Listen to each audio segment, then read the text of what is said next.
नमस्कार दोस्तों, सभी लोगों का स्वागत है आज की इस वीडियो के अंदर। आज का ये वीडियो बहुत महत्वपूर्ण होने वाला है। पहले तो उत्तराखंड के उन सभी भाई बहनों को मैं दिल से आभार प्रकट करूंगा जिन्होंने अपने परिवारजनों को खोया, जिनके लिए बहुत ही दुखद रहा ये यात्रा का समय। केदारनाथ के अंदर टाइटल आप लोगों ने पढ़ा होगा, 2013 जैसे फिर से वही हालात उत्पन्न हो गए। फिर से बादल फट गया लिंचोली के अंदर और बादल फटने से हर जगह मच गई। चारों ओर ईश्वर ने, प्रभु शिव ने दिखाया परले का वही भयंकारी रूप, जिसको देखकर हम लोगों की रूह तक भी कांप गई। लिंचोली के अंदर जब बादल फटा तो इतना बड़ा सैलाब फूट के रोडों पर आया कि वहाँ पर 3 पुल टूट गए। रामबाड़ा की सारी दुकानें पानी में बह गई। लोग रामबाड़ा की जगह को छोड़कर ऊपर चले गए और चारों तरफ मंदाकिनी नदी का वो कहर दिखाई दे रहा है कि जिसका स्वरूप देखने में इतना भयानक लगता है कि लोगों के मन से वही आवाज़ आती है कि 2013 की वही आपदा दोबारा से देखने को मिल गई। संक्षेप में विवरण दूंगा मैं आपको, ये कब घटित हुआ, क्या ये घटना घटी और क्या केदारनाथ बाबा हम लोगों को दोबारा से वही संकेत दे रहे हैं जो आने वाले टाइम के अंदर हम लोगों को अपने आप को बचाने का प्रयास करना चाहिए। किस प्रकार से हम अपने आप को बचा सकते हैं, अगली वीडियो के अंदर ये टॉपिक लिया है आप लोगों के कहने पर, तो संक्षेप में बताएंगे। रात को 12 बजे के आसपास की घटना है। 12 बजे के आसपास बहुत ही भयानक आवाज़ के साथ में लिंचोली के अंदर बादल इतना भव्य, ये कहिए, और भयानक रूप था। भव्य इसलिए था कि नज़ारा देखने के लिए लोग रोडों पे रुक गए थे। मौसम इतना सुहाना लग रहा था। बारिश बिल्कुल भी नहीं थी, धीमी धीमी बारिश हो रही थी और एकदम से तीव्र गर्जना के साथ में बादल के फटने की आवाज़ सुनाई दी और एक कीचड़ और मिट्टी का सैलाब, पेड़ों का सैलाब रोडों के ऊपर आ गया। जो वहाँ की रोड थी वो पूरी की पूरी टूट गई। वीडियो में आप लोग देख रहे होंगे तो कंप्लीट चीज़ें इतनी भयंकर हो गई कि लोगों को बचने के लिए जो जगह मिली वहाँ पे वो रुक गए। वहाँ के संसाधन कुछ भी नहीं थे। सभी लोगों को पता है केवल यात्रीगण जाते हैं, मंदिर तक जाते हैं, दर्शन करते हैं, तो केवल मंदिर तक यात्रीगण जा रहे थे और एकदम से ये घटना घटी। कई लोगों को बहने की तो खबर मिली है लेकिन अभी तक संक्षेप में पूरी डिटेल नहीं मिल पाई। रेस्क्यू टीम वहाँ पे पहुँची लेकिन एक दिन के बाद में रेस्क्यू ऑपरेशन चालू हो गया। लोकल लोगों की मदद से बचाव कार्य वहाँ पे चल रहा था और सारी की सारी जितनी भी रोड थी वो पूरी की पूरी मंदाकिनी नदी के अंदर समा गई। मतलब केवल और केवल दरिये, खाले, गदेरे यही थे जो पूरे के पूरे रोडों को अपने अंदर समेट के ले गए। चारों तरफ वो मंजर देखने को मिल रहा था और 2013 का वही प्रतिरूप याद आ रहा था कि दोबारा से 2013 और 23 दोबारा से वही समय दिखा रहा है। लेकिन कुछ समय के बाद में पानी का वेग तो कम नहीं हुआ लेकिन बारिश रुक गई। तो बारिश के रुकने के बाद में रेस्क्यू टीम अपना काम कर रही है। रामबाड़ा के अंदर इतनी भयंकर पानी आया ऊपर के गदेरों से, इतना ज़बरदस्त कि पूरी की पूरी रामबाड़ा की जो दुकानें थी वो चली गई। कमर तक का पानी का सैलाब हो रखा था। अभी भी घुटने घुटने से ऊपर कीचड़ हो रही है, लगातार लोग उसमें चल रहे हैं। यात्राओं को रोक दिया गया है, यात्रियों को आगे नहीं जाने दे रहे।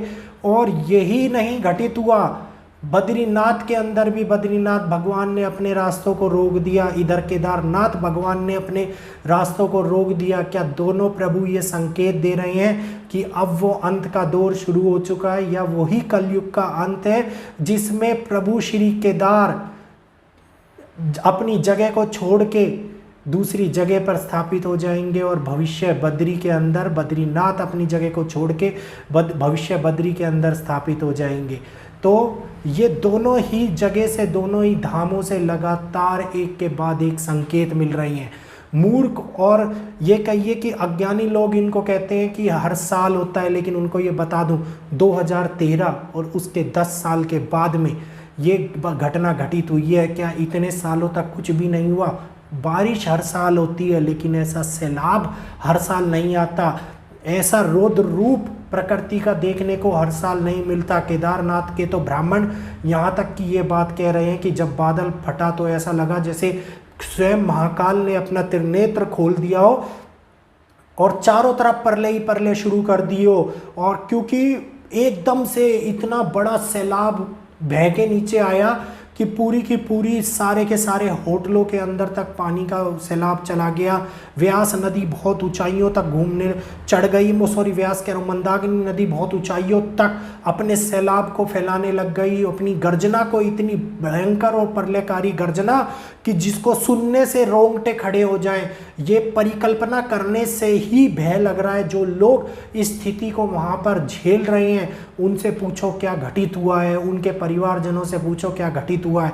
कुछ लोगों के तो बह जाने की भी खबर मिल रही है, लेकिन वो जब पुख्ता होगी, जब रजिस्ट्रेशन चेक होंगे, आगे डिटेल सामने हम लोगों को मिलेगी। इससे पहले ज़बरदस्त यात्रियों को बचाव कार्य चल रहा है। चारों तरफ मलबा ही मलबा हो रखा है, चारों तरफ पत्थर ही पत्थर हो रखे है। रोड जिस पे से गुजर के हम मंदिर तक जाया करते थे, वो रोड हर 50 मीटर के बाद में ख़त्म हो गई है। मतलब लोग पहाड़ों पे से चढ़ के आगे दूसरी जगह पर पहुंच रहे हैं, और वहां पे पहुंचने के बाद में आगे का रास्ता बचाव कार्य के लिए तय कर रहे हैं। लेकिन बीच के जो पुल थे वो पूरे के पूरे बह गए हैं।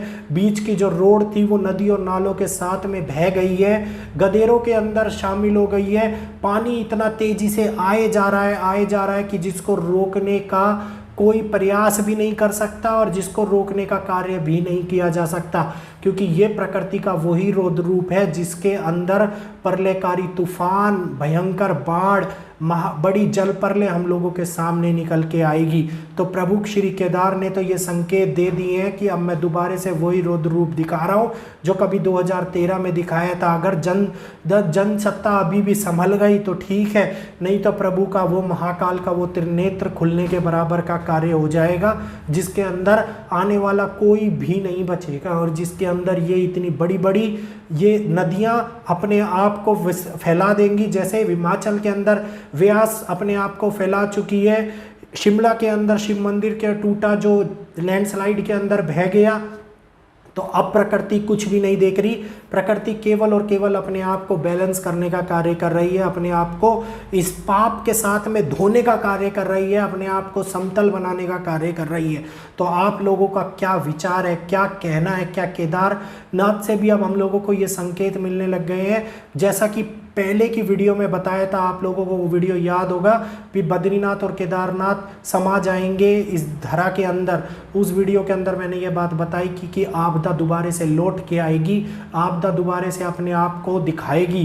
तो ये वही स्वरूप देखने को मिला है। अब इस मलबे को हटाने में, दोबारा से व्यवस्थित करने में कई सालों का समय दोबारा लगने वाला है। तो दोस्तों, अगर वीडियो अच्छा में लगा हो, जानकारी अच्छी लगी हो, तो वीडियो को लाइक कीजिए, चैनल को सब्सक्राइब कीजिए, बेल आइकन को ऑल पे कर लेना, ताकि आने वाली वीडियोस की अपडेट आप लोगों को मिलती रहे। फिर मिलूंगा आपसे, सभी का बहुत बहुत धन्यवाद।